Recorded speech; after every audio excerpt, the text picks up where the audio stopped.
nolosha adduun waa cajiib. Dhammaanteen waxaan la kulannay ama la kulmi doonnaa qof aynaan xasuusteena ilaawi karin. Waxaana cajiiba in anaga qofkaasi aanan calaf u lahayn. Haa, waad la yaabi doontaa. Qofkaasi wuxuu leeyahay dhammaan sifaadka aad qofku dooran kartid. Waxaad dareemaysaa caalam kale inaad ku nooshahay. waxaa laga yaabaa in qofkaasi waqti qurux badan la soo noolaatay, balse califku idin kala geeyey.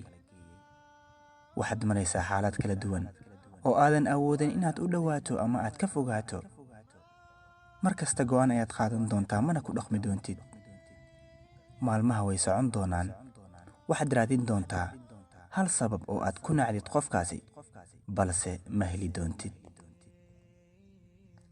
waxaad ka cabsanaysaa inaad maankaaga siisid, balse adigaa siiyey mar hore. mararka qaar waxaad u malaynaysaa weli inaad adiga leedahay qofkaas, laakiin adigoo quus gaaray ayaad si cod gaaban naftaada ugu sheegi doontaa oo aad dhihi doontaa, qofkaas aniga ma lihi.